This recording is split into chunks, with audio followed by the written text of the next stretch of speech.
So this is called a sling load, and it's pretty common for the UH-60. One of the things you're not seeing in this video is all of the hard work that the Air Assault and Pathfinder folks did prior to this day.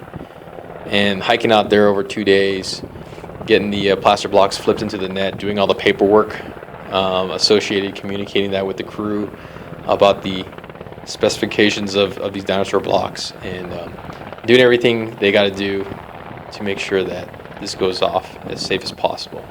So we've overflown the area, identified all the vertical obstacles, and now we're shooting a visual approach towards the rig team, hookup team, into the wind. And so what's going on right now is that I've got 2 crew members in the cabin. One is looking at the team, the other one's laying on the floor, looking down the cargo hook port. The problem with the cargo hook area, port, is that you can see the hook and you can see the load below the helicopter, but it has a very limited field of view. And because of the design of the Black Hawk, I'm going to lose sight of the rig team, the hookup team there, standing on top of the load pretty early on. So right now I'm flying a straight line, and that crew member in the back is talking me through, the one looking outside, talking me through until the person laying on the floor looking on a cargo hook can identify and see the team in his limited field of view. Here, the cargo hook person sees the team, so now he's giving me verbal commands. And what we're going to do is we're going to descend down to a height that the hookup team, the hookup man, can go ahead and attach the sling load to the cargo hook of the helicopter. The delicate part of this maneuver is that the cargo hook, the person laying on the floor has to visually see what's going on, has to comprehend what's going on, and then give me verbal instructions. I need to hear these instructions, I need to comprehend them, and I need to make the control inputs. So the sling load, the rig team attaches the sling load, and they move to safety over there. You can see them running away off to the left.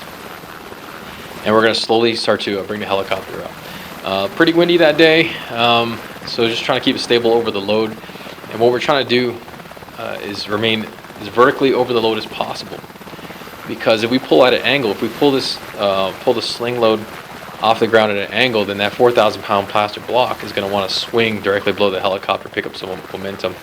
So by coming up over the load, what we're going to do is ensure that it doesn't start swinging when it breaks the surface of the earth. So here we are, slowly bringing it up, no rush. We've got some wind. The wind actually helps me with power that day, and just making sure we come directly over the load, and just taking our time, moving up slow, no rush.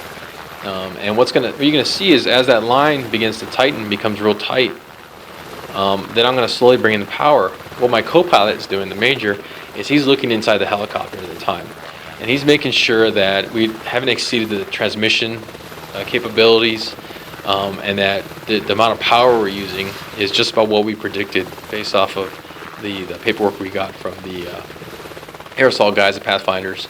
And how we do that is we're going to make this line really tight. Again, I'm just trying to hover this bird, take my verbal commands from the person laying on the floor, and we're going to slowly pull this block off the ground. And again, the co-pilot's looking at all the performance indications inside the helicopter, making sure that we're not putting ourselves in an unsafe manner. So here, slowly bring it up. He's looking inside, verifying everything, taking our time. Again, just trying to maintain a stable hover while we got all this wind. Everything looks good, and then what we'll do is we'll start to slowly transition forward flight.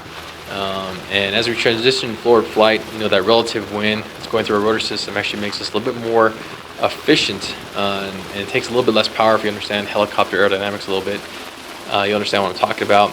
So here we started to increase in airspeed, and off we go. All right, so it was a great training mission. Thank you to the museum, BLM, Department of Cultural Affairs, everybody's hard work. Thank you.